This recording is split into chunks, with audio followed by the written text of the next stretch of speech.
आप भी demat account open करना चाहते हैं और लेकिन कंफ्यूज्ड हैं कि ज़ेरोधा में अपना अकाउंट ओपन करें या फिर अप स्टॉक्स में करें, तो हमारी आज की ये video Zerodha versus up stocks या फिर आप कह सकते हैं अप स्टॉक्स वर्सेस ज़ेरोधा, इस वीडियो को देखने के बाद आपके सारे डाउट्स क्लियर हो जाएंगे। ब्रोकरेज क्या लगेगी, कितनी फीस लगेगी, आपके क्या क्या चार्जेस हैं, सारी की सारी चीज़ें इस वीडियो में रिवील कर दी गई हैं। तो टाइम ना वेस्ट करते हुए सीधा लेकर चलते हो अपने कंप्यूटर की स्क्रीन के ऊपर और कंपेयर करते हैं दोनों को साइड बाय साइड। चलिए अभी आ चुके हैं मेरे लैपटॉप की स्क्रीन पे और यहाँ पे होने वाली है दो डिस्काउंट ब्रोकर्स की जंग, ज़ेरोधा वर्सेस अपस्टॉक्स कह लो या फिर अपस्टॉक्स वर्सेस ज़ेरोधा कह लो।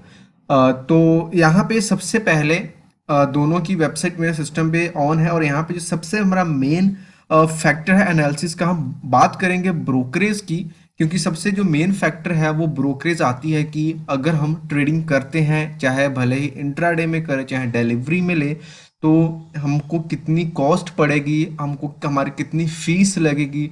उसके बाद में कुछ और चीज़ों के बारे में बात करेंगे। तो सबसे पहले यहाँ पे मैं आपको साइट दिखाता हूँ। अभी आप जो स्क्रीन देख रहे हो ये अप स्टॉक्स का है, इनका ऑफिशियल साइट का लिंक मैंने स्क्रीन पे ओपन कर रखा है, साथ में ये ज़ेरोधा का ओपन है। हालांकि सबसे पहली चीज़, दोनों की साइट देखने में जो दोनों का कलर स्कीम है बहुत मिलता जुलता लग रहा है। अगर आप देखो इसको, मैं थोड़ा ये कर रहा हूँ, ओके फाइन। सबसे पहली चीज आती है ब्रोकरेज। ज़ेरोधा हालांकि अपस्टॉक से पहले आई, ज़ेरोधा ने अपनी अच्छी खासी मार्केट बना रखी है, तो वहीं पे अपस्टॉक्स भी ज़ेरोधा से पीछे नहीं रह रहा, ये भी बहुत जल्दी से ज़ेरोधा को पकड़ने की कोशिश में लगा हुआ है। यहाँ पे सबसे पहले हम बात करते हैं अलेक्सा रैंक। अलेक्सा रैंक क्या होता है? किसी भी साइट की पॉपुलैरिटी को चेक करने का एक टूल है। ये तो नहीं कह सकती 100% एक्यूरेट, लेकिन यहाँ से आपको जो डाटा मिलता है काफ़ी आपको आइडिया दे देता है कौन सी साइट किस जगह पे कितनी पॉपुलर है। सबसे पहले हम देखते हैं ज़ेरोधा का टूल बार ऑलरेडी इंस्टॉल है मेरे लैपटॉप में। यहाँ पे ज़ेरोधा की जो अलेक्सा रैंक है 380 है और इंडिया में इसकी जो रैंक है 31 है। वहीं पे एक नज़र डालते हैं अप स्टॉक की पॉपुलैरिटी के ऊपर अलेक्सा रैंक के हिसाब से, तो 3812 रैंक है इसका वर्ल्ड वाइड, और इंडिया में बात करें 226। हालांकि ये ज़ेरोधा से कम है, लेकिन ये जो अभी रैंकिंग पोजीशन ये अपने आप में छोटी बात ये भी नहीं, बहुत बड़ी बात है। तो ये तो एक जस्ट एक छोटा सा था, ये इतना मैटर नहीं करता है, क्योंकि कोई भी लाइक ऐसा हो सकता है कि हम इन चीज़ों के ऊपर हम किसी की सर्विस को जज नहीं कर सकते। तो यहाँ पे अगेन आते हैं ज़ेरोधा में। सबसे पहले यहाँ पे आपको बताता हूँ ब्रोकरेज। ब्रोकरेज की बात करते हैं। अगर तो आप डिलीवरी ट्रेड करते हो, डिलीवरी के लिए शेयर्स लेते हो जिसको आपने लेकर के रखना है 5 दिन 10 दिन 1 महीने 2 महीने, तो वहां पे चाहे वो ज़ेरोधा है चाहे वो अप स्टॉक्स है, आपको यहाँ पे जीरो ब्रोकरेज लगेगी। जी हाँ, जीरो ब्रोकरेज है दोनों में।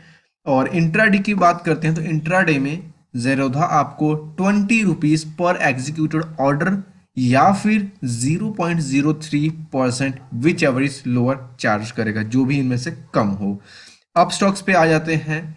यहाँ पे एग्जीक्यूटेड ऑर्डर मैक्सिमम 20 रुपीज़ ही है, लेकिन 0.05 है जो इन दोनों में से जो लोअर होगा। तो अब यहाँ पे ज़ेरोधा थोड़ा सा आगे जाएगा। क्यों? क्योंकि अगर आप छोटे ट्रेड्स करते हो, कम अमाउंट के ट्रेड्स करते हो, तो वहाँ पे आपका जो है वो परसेंटेज काउंट होगा एज कंपेयर टू अगर आप बड़े ट्रेड्स लेते हो, तो दोनों में कोई डिफरेंस नहीं है। तो इंट्राडे ट्रेडिंग है, तो इंट्राडे में क्या होता है कि यूजुअली हम कुछ ऐसे ट्रेड्स ही लेंगे जहाँ पे हमारा जो है स्पेशली एज अ बिगिनर ये परसेंटेज काउंट होती है। तो इस केस में ज़ेरोधा थोड़ा सा आगे है, लेकिन अगर आप बड़े ट्रेड कर रहे हो इंट्राडे में देन दोनों सेम है। फ्यूचर्स की एंड ऑप्शंस की हम यहाँ पे बात नहीं करने वाले। यहाँ पे दो चीज़ों के ऊपर ही मैं फोकस करूँ अपने चैनल के ऊपर, और दो चीज़ें ही हैं। एक बार रिपीट कर देता हूँ, इंट्राडे में वो चीज़ें हैं जिनको हम सुबह में लेते हैं और शाम तक हम उसको सेल आउट करना होता है। डिलीवरी वो होता है जिसको हम लेकर के स्टोर कर सकते हैं, उस स्टॉक को रख सकते हैं, और जब हमको लगता है कि हाँ इसको सेल आउट कर देना चाहिए, हम उसको सेल आउट कर सकते हैं। उसके बाद में यहाँ पे ब्रोकरेज के अलावा भी बहुत सारे चार्जेस होते हैं, जैसे कि एसटीटी चार्ज यानी कि सिक्योरिटी ट्रांजैक्शन टैक्स, जिसमें अगर डिलीवरी की बात करते हैं यहाँ पे 0.1% है ऑन बाय एंड सेल। वहीं पे अप स्टॉक्स में आप देखोगे इक्विटी डिलीवरी के लिए 0.1% है और इंट्राडे में 0.025% है ओनली ऑन सेल, सिर्फ सेल के ऊपर। और यहाँ पे भी 0.025 है सेल पे, ये भी सेम सेम चीज़ आ गई। ट्रांजैक्शन चार्जेस भी सेम है, जीएसटी भी ऑब्वियसली सेम होगा। सेबी चार्जेस की बात करते हैं, मतलब ये नेग्लिजिबल है। 1 CR की वैल्यू पे आपको 10 रुपीज़ चार्ज पड़ेगा ज़ेरोधा में, वहीं पे अपस्टॉक्स में आपको पड़ने वाला है 15 रुपीज़ तो भाई जो इन करोड्स की बात करने वाला है उसके लिए 5 रुपए, तो मेरे हिसाब से इसकी बात करना भी बेवकूफ़ी होगी। Okay, done.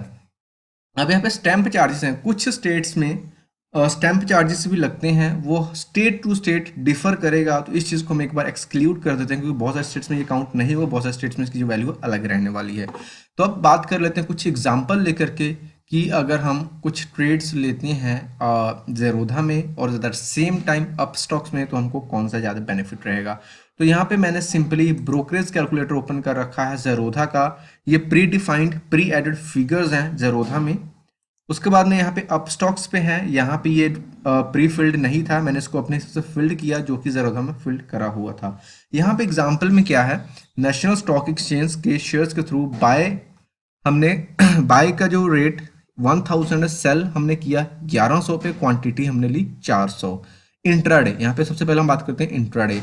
अब इंट्रा में टर्नओवर की बात करते हैं तो 8,40,000 का टर्नओवर हुआ, प्राइस को अगर आप मल्टीप्लाई करके प्लस करोगे तो यहाँ पे ब्रोकरेज 20 + 20 40 रुपीज़ बन गई, समझ में आता है। एसटीटी टोटल 110 रुपये बन गए, ट्रांजैक्शन चार्ज 27 रुपये बन गया, क्लियरिंग चार्ज 0, जीएसटी 18% बन गया हमारा, जो आप निकाल लेना ये बन गया। सेबी का चार्ज वो तो ऑलमोस्ट निग्लिजिबल है, 84 पैसे है 8,40,000 के ऊपर।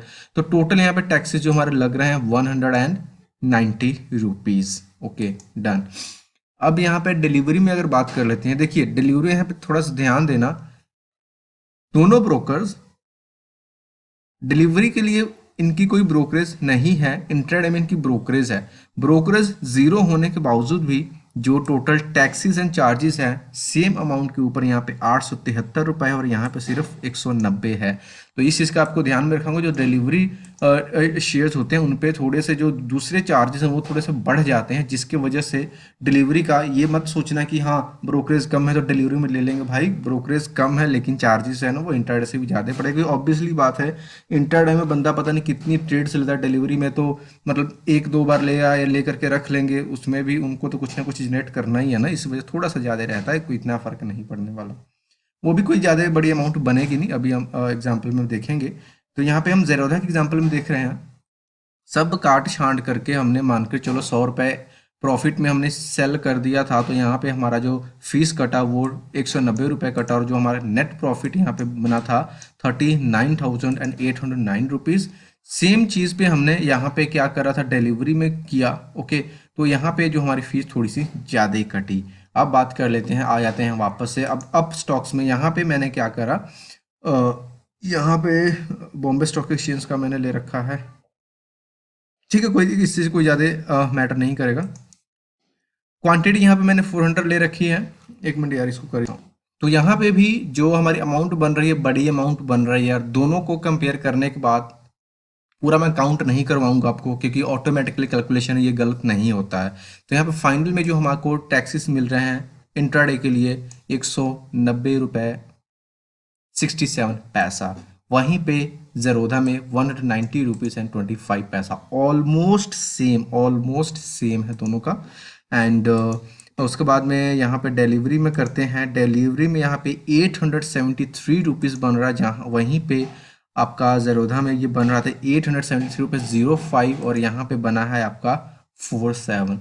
मतलब थोड़ा सा अगर बिल्कुल डेसिमल्स के फिगर्स में देखें तो थोड़ा सा मतलब बराबरी है भाई, मैं तो ज़्यादा भी नहीं बोलूँगा। Okay, done. वहीं पे अगर हम बहुत कम अमाउंट की ब्रोकरेज लेते हैं, छोटी सी अमाउंट, कोई आदमी बिगिनर है उसको ये चीज़ें मैटर करेंगी।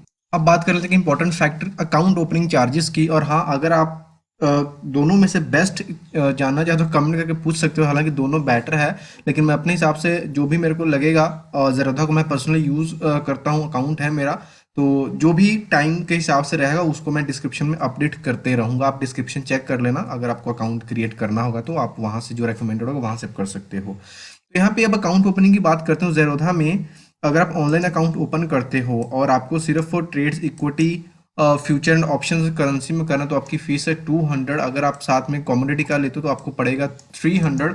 साथ में कुछ और चार्जेस भी पड़ सकती हैं क्यों। और यहाँ पे अगर बात करता हूँ अपस्टॉक्स में, तो यहाँ पे दो मेरे को हेल्प सेंटर के आर्टिकल्स मिले हैं, जहाँ पे एक में तो बोला गया है कि अकाउंट ओपनिंग फ्री है, बट 25 रुपीज़ पर मंथ आपसे ये चार्ज करेंगे, जो कि एनुअल मेंटेनेंस 300 प्लस जीएसटी आपका अलग से बनेगा। और जेरोधा में भी जो मंथली मेंटेनेंस है 300 तो है ही है, यहाँ पे मैंशनड है, मैं आपको दिखा देता हूँ।